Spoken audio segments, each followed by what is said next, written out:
Today on CCX News, the city of Osseo parts ways with its city administrator. More on the council vote and a look at what's next. The Osseo City Council approved a separation agreement with City Administrator Riley Grams. Here's the summary of that decision. The summary is that after discussion between the City Council and the City Administrator, they determined that it was in the best interest of both parties to part ways. The separation agreement was approved in a 4-1 vote, with Councilmember Juliana Holtstrom the lone no vote. The decision follows an April 22nd City Council performance review of Grams as City Administrator. It also comes at a key time for the city, as the Council decides what to do next about its aging City Hall and Public Safety Building. CCX News reached out to city leaders for further comment, but did not hear back. Police Chief Shane Michelson was appointed interim City Administrator while the city determines the next steps. Brooklyn Park Police credit the public with helping them arrest a suspect in a brazen sexual assault case that occurred near a park trail.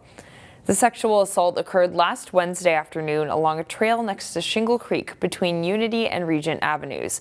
According to the preliminary investigation, police say the victim was forced into a wooded area at gunpoint by a man the victim did not know.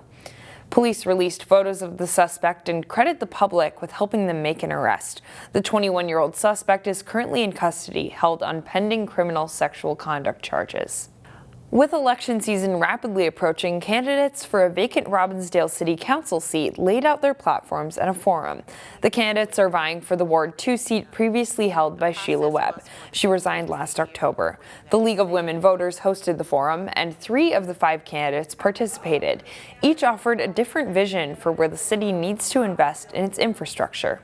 One thing I feel very strongly about is keeping our historic water tower. As I already mentioned, the crosswalks and the crossings across Bottineau from 40th, well, really the whole city.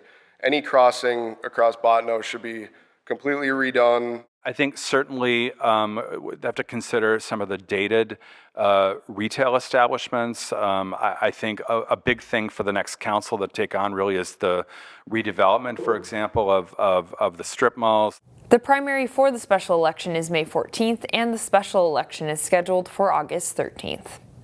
A Minnesota business that's been an online retailer for most of its existence is now a brick-and-mortar store in Maple Grove. In this edition of Business Matters, Delane Cleveland takes us to Waggle Golf. Visit any golf course and you're not always going to find outlandish fashion choices. Yeah, so golf traditionally is very country club, stripes, solids. If Caroline Panessa had her way, yes, more people would consider getting their Waggle on. Yeah, so this is our brand new Lake Life collection. For the uninitiated, Waggle is a Roseville-based golf apparel brand that specializes in merchandise that's fun and different. Whether it's, your favorite animal, your favorite hobby, maybe you're a hunter or fisherman, we have golf prints that play to golf, but also play into all other types of life, which allows people to love our stuff both on and off the golf course.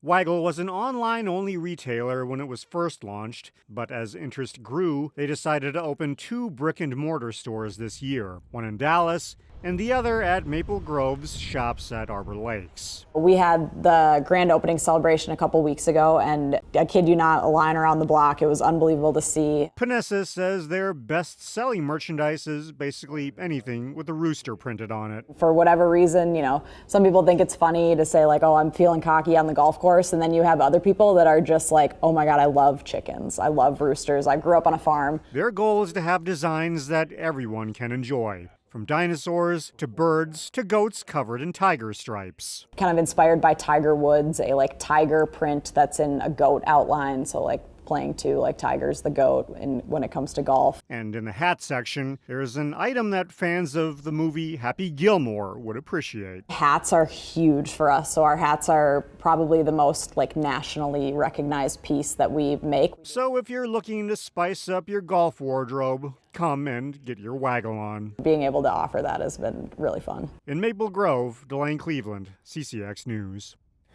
The month of May means it's time for Hennepin County's Step To It Challenge. I'll introduce you to Corazon Caminante, a group that's getting their steps in and cultivating community. There's nothing like a little fresh air, even on a rainy Sunday morning. 365 days a year, every Sunday, snow, rain, shine, fall, we take it all. Corazon Caminante is getting their steps in with the sunrise. They're a Latino walking group, and organizer Laura Amarales says they've been doing this for about a year. We are full of love. As you saw us every morning when we get together, we hug each other, we support each other, we are just, a pillar of whatever the community needs, we're there for them. Each week, around 50 members of the Maple Grove-based group meets at different parks throughout the Twin Cities. Amirales says it's all about connection. Walking, community, health, friendships, really just a connection with Latinos and feeling represented and belonging. Before each 3 to 6 mile walk, the group takes time to be thankful. Each member dedicates their walk to someone. It helps them go far. Walker Sylvia Zapata says it's been positive, both physically and mentally. We give the opportunity to everybody to be part of this community and to become stronger, more independent as well. Members of Corazon Caminante are also participating in the Step To It Challenge, another chance to build stamina and connection. It's good to get out, to meet people, to get new friends, and to feel that you have accomplished something before noon on a Sunday. The Step To It Challenge, or Paso a Paso, starts May 1st and goes through May 28th. You can sign up on Hennepin County's website.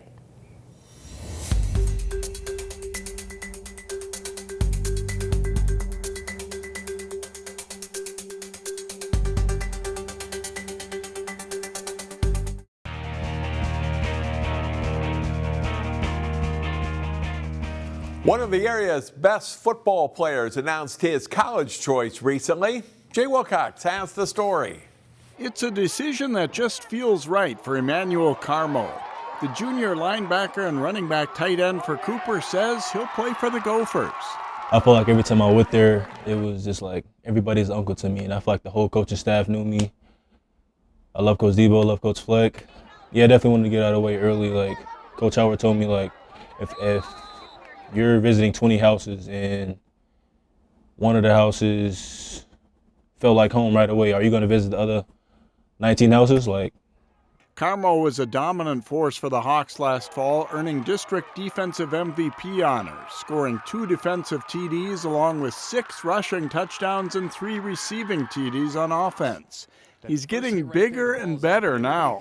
I'm putting on crazy weight right now. At the end of the season, that was 205. Now I'm dang near 230. I feel like I'm faster, bigger and faster. So I'm just going to train, lift, train and lift, train and lift.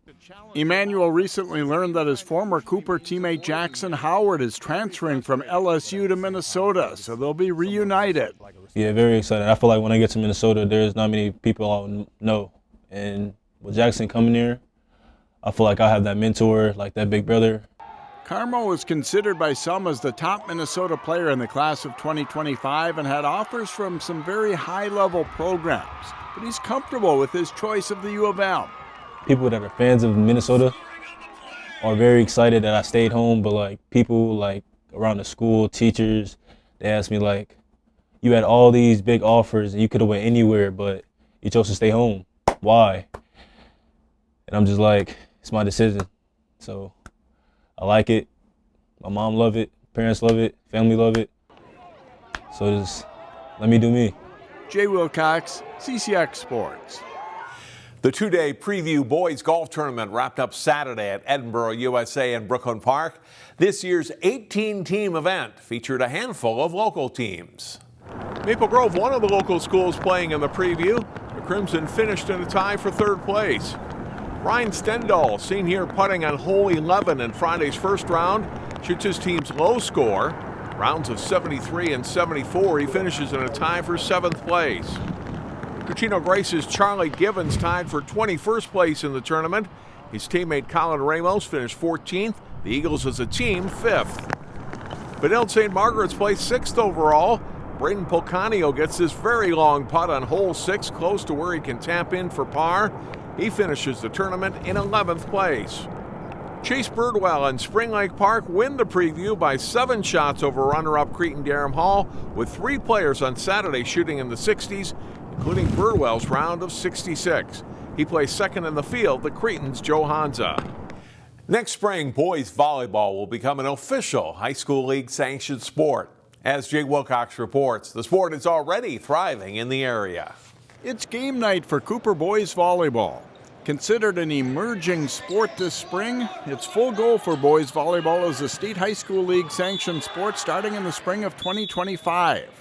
Cooper, facing Centennial in this match, is part of the 11-team Northwest Conference, which also includes Armstrong, Maple Grove, Osseo, Prairie Seeds, and Wayzata. The North Conference includes local schools Park Center, Champlain Park, and Brooklyn Center. Most schools we cover on CCX have boys volleyball, and 82 teams are competing statewide. The experience level and skill level varies, but there's little doubt that the interest and enthusiasm for boys volleyball is there. Regular season matches started last week and run through the end of May, with the state tournament set for June 12th and 13th at Shakopee High School. Jay Wilcox, CCX Sports.